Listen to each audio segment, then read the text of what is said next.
পুরীর ব্রহ্মগিরিতে অবস্থিত আলারনাথ মন্দিরের এটি প্রবেশদ্বার।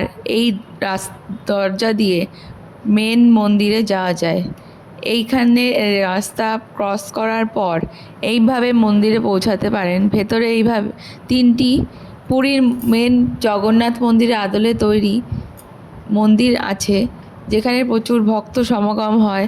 যখন জগন্নাথ দেব অনসরকালে স্নানযাত্রার পর অসুস্থ হয়ে যান এবং পুরীর মেন যে জগন্নাথ মন্দির সেটিতে মূর্তি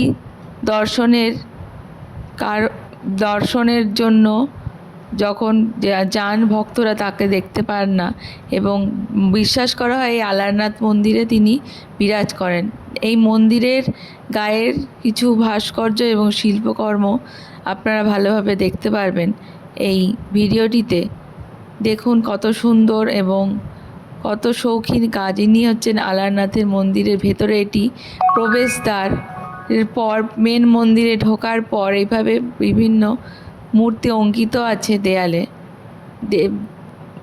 বাবা আলারনাথকে দর্শনের জন্য এবং প্রচুর ভক্ত সমাগম হয় এভাবে বিভিন্ন মন্দিরে আছে।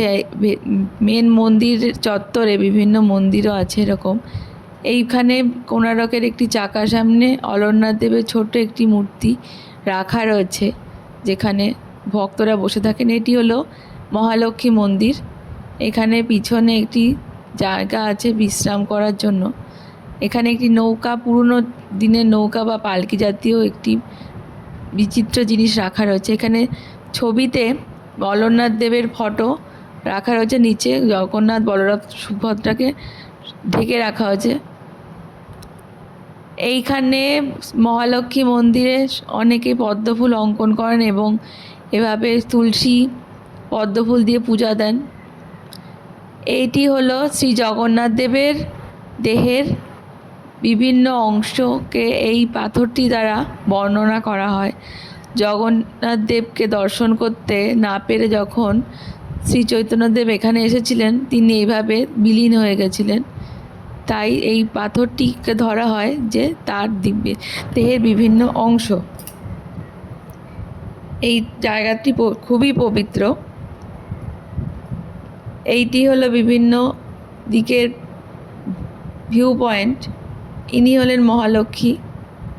এখানে উপরে খুব সুন্দর করে সূক্ষ্ম কাজ দিয়ে মন্দিরটি সাজানো রয়েছে, যেটি ভারতের ইতিহাসের বিভিন্ন শিল্পকর্মকে তুলে ধরে। এছাড়া বিনায়কের মন্দির, তুলসী মঞ্চে তুলসী দেবীর মন্দির এই মন্দিরটির প্রাঙ্গণের মধ্যেই বিরাজ করছে, যেখানে ভক্তরা তাদেরকে মনস্কামনা জানানোর জন্য পুজো করেন। এছাড়া রয়েছে শিব মন্দির, যেখানে একটি শিবলিঙ্গ আছে। এই মন্দিরে দর্শনের জন্য প্রচুর ভক্ত সমাগম হয়।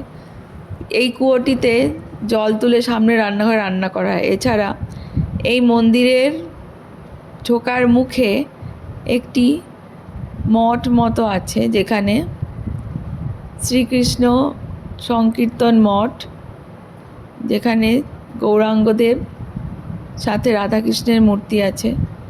এখানে লোকে ধ্যান করেন। এখানে প্রচুর বই পাওয়া যায়। অলারনাথ মন্দির সম্পর্কে জানতে এবং ইতিহাস বর্ণনা করার জন্য বিভিন্ন রকম বই বিক্রি হয়। ভক্তরা এখানে সাধু সন্ন্যাসী যারা থাকেন তাদের কাছ থেকে আশীর্বাদ নেন। পুরো ভিডিওটিতে অলারনাথ দেবকে দেখার জন্য অলারনাথ মন্দিরে ডিটেল বিশ্লেষণ করে দেওয়া হলো। আপনারা অবশ্যই গিয়ে একবার দর্শন করে আসবেন। ধন্যবাদ।